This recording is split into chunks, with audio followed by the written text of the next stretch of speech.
Welcome to Trigger Sports, ladies and gentlemen. Thank you for watching. I'm Jared Chandler, and my partner, Travis Lavway, couldn't make it tonight. He had military obligations out there serving our country, so we thank him for that. Really appreciate it. Just want to get into something first before I start off talking about what I really want to talk about. The Tiger Woods situation is embarrassing, is a disgrace, and honestly is very sad. I don't think that there is a athlete that has had a worse downfall as quickly as Tiger Woods has. It started with the sex scandal in 2009, where him and his obviously now ex-wife got into all of that to do with the smashing of the window and his injury after injury, and his just failing at every single major that he's played in ever since. I just feel really bad for what his whole career has turned out to, and honestly, it's just a very sad outcome. Obviously, with opioid addiction in this country is nothing to joke about. I think Tiger Woods needs some help. I think the people that are close to him need to help him.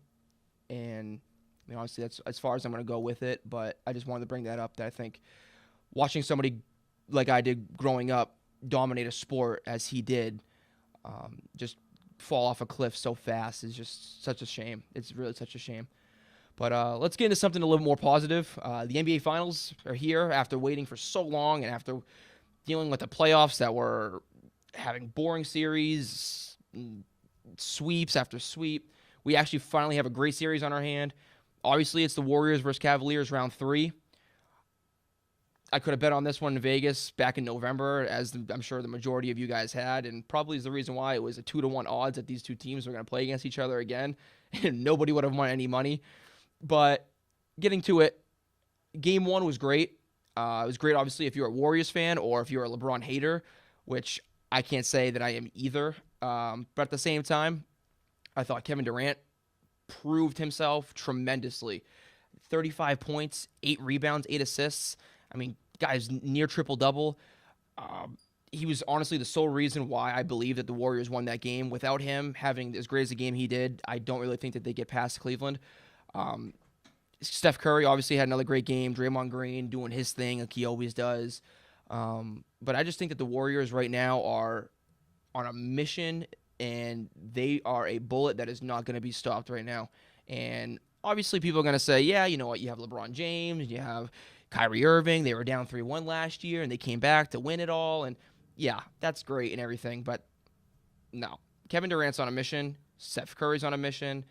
And Draymond Green's on a mission. Draymond Green, if you are going to watch the new ESPN E60 that's going to come out on this Sunday, June 4th, give ESPN a little bit of promo there. Draymond Green actually does come out and say that he feels responsible for Golden State blowing that 3-1 lead last year because he got suspended for the kick. But overall, as the whole series goes about, I think it's going to be 7 games. I think Vince McMahon – oh, wait. No, not Vince McMahon. Adam Silver is going to make sure that this series does get pushed to 7 games, especially having such a terrible playoffs leading up to it. But I think once, make a long story short, I believe that the Warriors are going to win in 7 games, and I think your finals MVP is going to be Kevin Durant, and he's finally going to get a ring. He's finally going to hoist a trophy.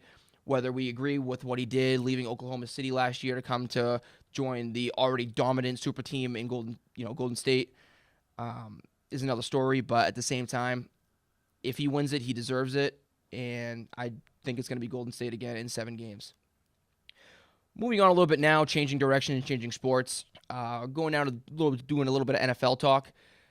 It's an exciting time here. Summer's starting, weather's getting warm, everyone's in great mood, school's ending for the high school kids.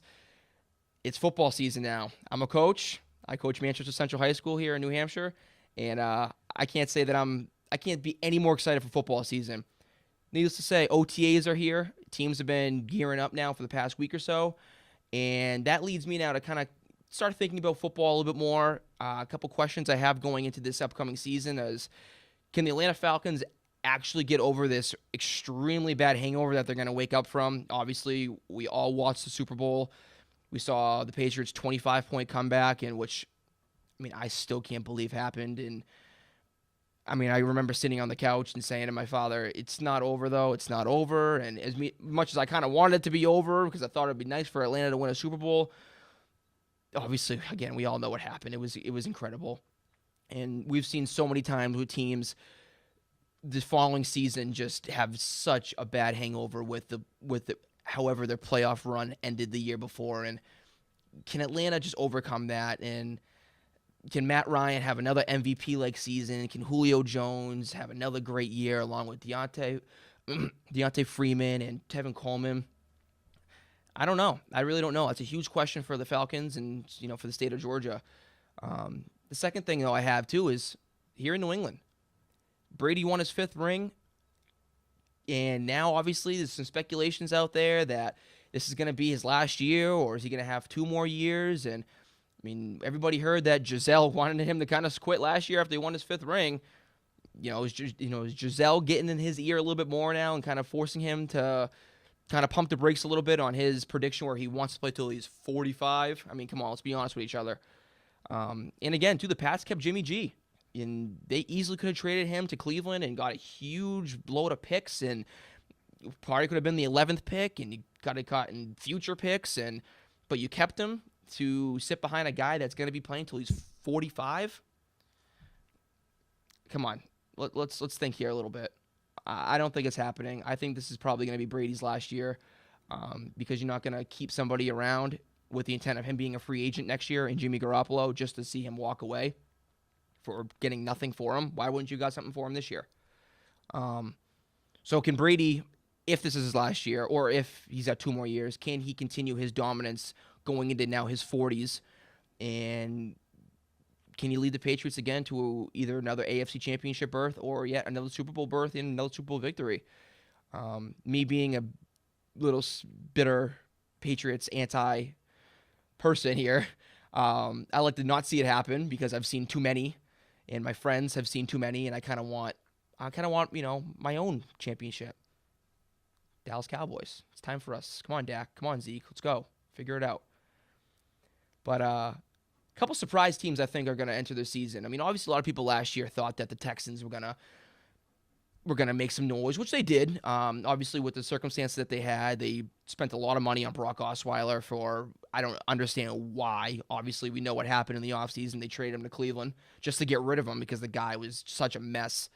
But honestly, last year they have a different player, quarterback, and a little bit more dependable and a little bit more reliable than they could honestly have beaten New England in the playoffs. They gave him a run for the money, and defensively, Houston is on top of their game. They're as great as anybody is on defense in the NFL. With J.J. Watt coming back healthy and with Jadeveon Clowney finally figuring out himself and telling people and telling the haters why he was worth the number 1 pick, there's no reason why I don't think Houston should be back in the mix. And actually, I'm going to go out as far on a limb and say that I believe that Deshaun Watson will win the starting quarterback job in Houston. I think Bill O'Brien's got that magic touch with quarterbacks as he did with Brady and which he did with Castle. And I believe that Deshaun Watson will knock off the New England Patriots in the AFC Championship game and will be the first rookie quarterback to take a team to the Super Bowl.